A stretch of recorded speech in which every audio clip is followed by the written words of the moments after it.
এই গরম আর লোডশেডিং আর ডেইলি লাইফে সব কাজ মিলিয়ে জীবনটা একদম কঠিন হয়ে গেছে। আজকে আমি দেখাবো আমার সারাদিনের ব্যস্তময় জীবনটা আমি কিভাবে ম্যানেজ করি।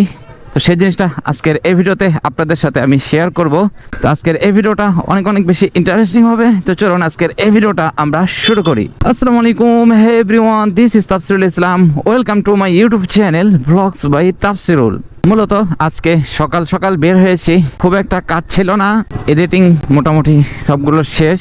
ভাবলাম যে আজকে একটু আপনাদেরকে নিয়ে আমার ডেইলি লাইফে কি কি কাজ করি সেই জিনিসগুলো একটু আপনাদের সাথে শেয়ার করি, তাহলে বুঝতে পারবেন যে আমার সারাটা দিন কিভাবে কাটে, কি কি কাজ করে থাকি আমি সারাটা দিনে। আর এই গরমের মধ্যে আসলে কাজগুলো করা একটু টাফ হয়ে যাচ্ছে, কারণটা আপনারা বুঝতে পারতেছেন যে যেই পরিমাণ গরম চলতেছে আর এর মধ্যে আবার ইলেকট্রিসিটির লোডশেডিং আছে। তো লোডশেডিংয়ের জন্য কাজ করা একদম টাফ হয়ে যাচ্ছে। এডিটে বসলে সেরকম ইলেকট্রিসিটি আমরা পাচ্ছি না, তো এডিট করাও যাচ্ছে না, বারবার এডিট থেকে উঠতে হচ্ছে আমাকে। তো এই জিনিসটা অনেক প্যারা দিচ্ছে। তো ভাবতেছি যে খুব শীঘ্রই একটা আইপিএস নিতে হবে বাসায়, তাছাড়া আর কোনো উপায় দেখতেছি না। কারণ এইভাবে ইলেকট্রিক উপরে ভরসা করে থাকাটা আসলে যায় না, কারেন্ট যাচ্ছে আসছে। ওরে কুত্তা মামু গোলা, তোমরা এদিকে কেন, একটু সাইডে যাও। এই এলাকার ওই এলাকায় মারামারি লাগাইছে, এদের আসলে সীমানা থাকে, সীমানার এদিক ওদিক চলে গেলেই কুত্তাগুলা গন্ডগোল করা শুরু করে দেয়। যাই হোক, আমরা আসল কথায় আসছি। তো ইলেকট্রিসিটির এই একটা প্রবলেম হচ্ছে আমাদের। আর এডিট করতে করতে এইরকম অনেক সময় ডিসপ্লের সামনে বসে থাকতে থাকতে আমার চোখেও ব্যথা করা শুরু করছে। তো আমি একটা ব্লু কাট লেন্স, একটা গ্লাস বানিয়ে নিয়েছি। তো এখন অনেকটাই আরাম পাচ্ছি, তো সেটা আপনাদের সাথে শেয়ার করব। তো চলুন একটা ফাঁকা জায়গায় গিয়ে আপনাদেরকে দেখাই যে ব্লু কাট লেন্সটা কেমন।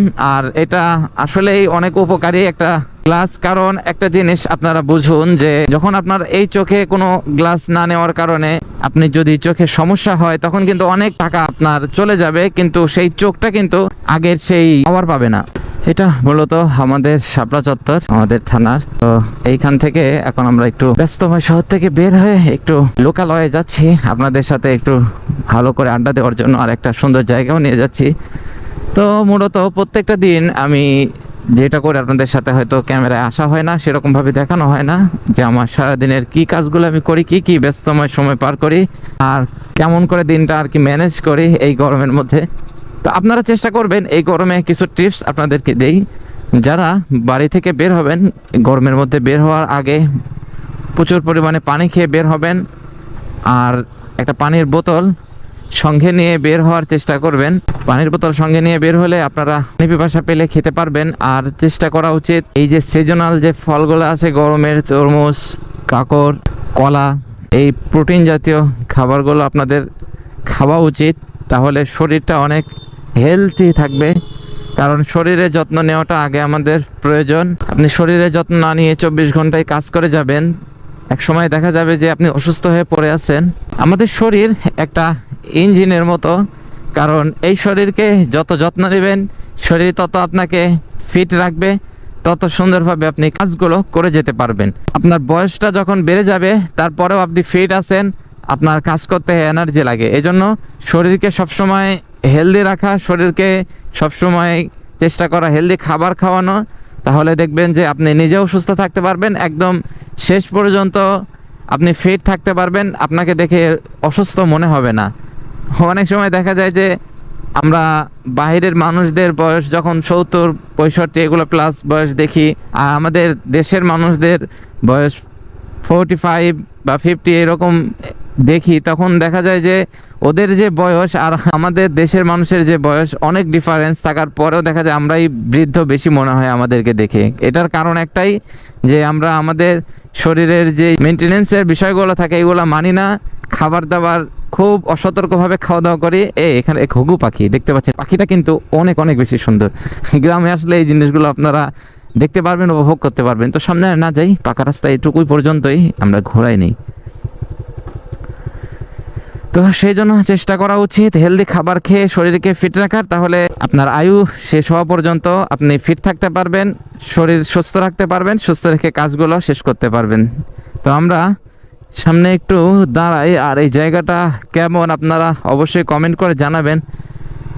একদম গ্রামের মধ্যে আর বাতাস আছে। এই গরমের মধ্যে এরকম নীরব জায়গায় এসে একটু হাওয়া খাওয়া, এটা অনেক বড় একটা প্লাস পয়েন্ট। কারণ শুধুমাত্র কারেন্টের যে বাতাস, সেই বাতাসের উপরে নির্ভর না করে প্রকৃতির যে বাতাস আছে সে বাতাসের উপরে আমাদের একটু নির্ভর করা উচিত। তো আমরা এখানে একটু দাঁড়াই প্রকৃতির হাওয়া খাই। তো এইরকম নীরব প্রকৃতির মাঝে এসে কিছু সময় পার করা, এটা অনেক বড় একটা ভাগ্যের ব্যাপার। কারণ সকলে এরকম কাজের ব্যস্ততার মাঝ থেকে টাইম বের করে কিন্তু এরকম প্রকৃতির সাথে এসে মিশতে পারে না। আর এখানে এসে আপনারা যদি একদম সামনাসামনি এখানে আসতে পারতেন তাহলে বুঝতে পারতেন যে আমি এখানে কি একটা সময় পার করতেছি। কারণ প্রকৃতির এত সুন্দর একটা বাতাস আমার গায়ে লাগতেছে, এটা আসলে ভাষায় প্রকাশ করার মতো না। বাসায় ইলেকট্রিসিটির যে বাতাসগুলো ফ্যানের, তো সেই বাতাসের কাছে এই বাতাস কিচ্ছু না। কারণ এটা অনেক সুন্দর একটা বাতাস। আর এখন দেখতে পাচ্ছেন আমার চোখে একটা গ্লাস লাগানো আছে। তো এই সানগ্লাসের উপকারিতা অনেক অনেক বেশি। কারণ এই যে আমি রোদে আসলাম, হয়তো ক্যামেরায় দেখা যাচ্ছে কিনা জানি না, তবে যদি দেখা যায় আপনারা বুঝতে পারতেছেন যে গ্লাসটা কিন্তু কালো হয়ে গিয়েছে। তো আমি যখন আমার ডিসপ্লে বা যে কোনো ফোনের আলোর সামনে যাই, তো আলোটা অনেক বেশি হওয়ার কারণে চোখে অনেক প্রবলেম দিচ্ছিল। তো সেই প্রবলেম থেকে আমরা এখন অনেকটাই বের হতে পেরেছি। কারণ এই গ্লাসের মাধ্যমে অনেকটাই স্বস্তি পেয়েছি, চোখে আরাম পাচ্ছি। তো যাদের চোখে একটু প্রবলেম মনে হচ্ছে, পানি বের হচ্ছে, তো ব্যথা করে, তারা চেষ্টা করবেন একটা ব্লু কাট লেন্সের ভালো কোয়ালিটিপূর্ণ একটা গ্লাস লাগিয়ে একটা সানগ্লাস ব্যবহার করার। যখন ফোন চালাবেন বা কোনো কম্পিউটারের সামনে বসবেন তখন এরকম গ্লাস যদি ব্যবহার করেন তাহলে অনেকটাই হেল্প হবে। আর এর পাশাপাশি বাইক চালানোর সময় হেলমেট নিয়ে বের হওয়া হয় না, তো সেই জন্য দেখা যায় চোখে পোকা যাওয়ার পসিবিলিটি থাকে। তো যারা এই গ্লাসগুলো ব্যবহার করবেন তাদের অনেকটাই সুবিধা হবে যে এই গ্লাস ব্যবহার করার কারণে চোখে পোকা বা কোনো ধুলাবালি যাবে না। তো গ্লাসটা অনেক ভালো।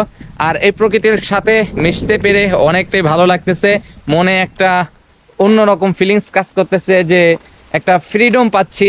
আসলে মাঝে মধ্যে এরকম নিজেকে সময় দেওয়া জরুরি, কাজের ব্যস্ততার মাঝ থেকে সময় বের করে এরকম প্রকৃতির সাথে বা নিজেকে যেখানে গিয়ে ফিট মনে হয় সেখানে গিয়ে একটু সময় অতিক্রম করা আমাদের জরুরি। দেখতে পাচ্ছেন জায়গাটা কিন্তু অনেক অনেক বেশি সুন্দর।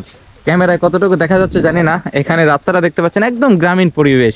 আর এদিকে ভুট্টা ক্ষেত, এদিকে ভুট্টা ক্ষেত আছে, মাঝখানে অনেকগুলো গাছ, এগুলো তাল গাছ বলে। আর ধান ক্ষেতও আছে। জায়গাটা কিন্তু অনেক অনেক বেশি সুন্দর। তো আপনারা অবশ্যই কমেন্ট করে জানাবেন যে এই জায়গাটা আপনাদের কেমন লাগছে আর আজকের এই ব্লগটি আপনারা কেমন এনজয় করতেছেন।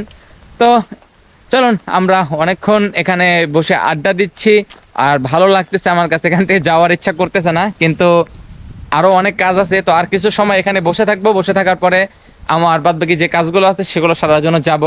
তো আপনাদের থেকে বিদায় নেই, আপনাদের সাথে আবার একদম দেখা হবে মোটোভ্লগ সেটআপে। আমরা আবার মোটোভ্লগিং সেটআপে চলে আসছি। এখান থেকে এখন যেতে হবে। তো আমাদের এদিকে এগুলা ভেড়া দেখতে পাচ্ছেন, কাকা নিয়ে তাদেরকে ঘাস খাওয়ানোর জন্য নিয়ে আসছে সম্ভবত। দেখতে পাচ্ছেন কত সুন্দর করে ঘাস খাচ্ছে। মা দুইটা ছানা বাচ্চা বড় হয়ে গেছে। যাই হোক, আমরা এখান থেকে এখন বের হব, শহরের দিকে আবার ঢুকবো। চলুন। এটা হচ্ছে ঘুঘু পাখি বলে, দেখতে পাচ্ছেন কত সুন্দর করে উড়ে যাচ্ছে। এদিকে আসলে দেখতেছি ঘুঘু পাখি দেখা যায়। যাই হোক, এটা একদম গ্রামের মধ্যে দেখতে পাচ্ছেন জমি চাষাবাদ হয়েছে। বেসিক্যালি সেরকম কোনো কাজ এখন বাড়িতে হচ্ছে না।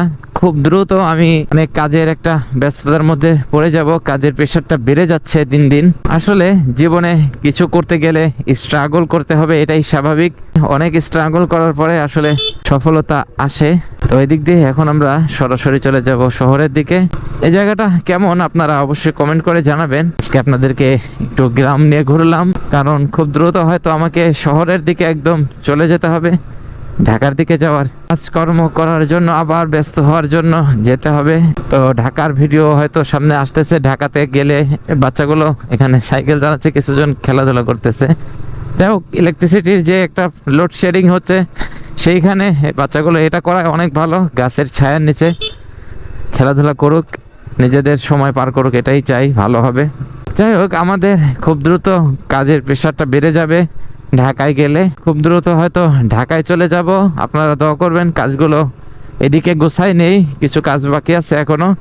কাজগুলো গোছাই নেওয়ার পরে আপনাদেরকে নিয়ে ঢাকায় যাব। ঢাকায় গিয়ে ইনশাল্লাহ ঢাকাতে ব্লগ করা হবে। আর আমার এই ব্লগগুলো কেমন লাগতেছে আপনাদের, এটা অবশ্যই কমেন্ট করে জানাবেন, আর বেশি বেশি লাইক কমেন্ট করবেন, আমাকে একটু সাপোর্ট করবেন। আপনাদের ভাই ব্রাদার, আপনারা তো আমার ফ্যামিলির লোক, আপনারা সাপোর্ট করলে ইনশাল্লাহ খুব দ্রুত এগোতে পারবো। চলুন আমরা আমাদের শহরে যাই, শহরে গিয়ে আপনাদের সাথে আবার আসতেছি।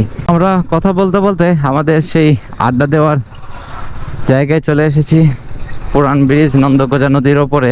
তো জায়গাটা কিন্তু সুন্দর, এখন পানি নেই, পানি থাকলে আরো সুন্দর লাগে। তো এই ব্যস্তময় শহরে আবার ঢুকে পড়লাম, ভ্যানের এইরকম ভাবে চলাচল দেখতে হবে আবার। তো এখানে আমরা আসি প্রত্যেকদিন বিকেলে বা সকালে এসে একটু ঘোরাফেরা করি, ঘোরাফেরা করে বাড়ির দিকে আবার চলে যাই।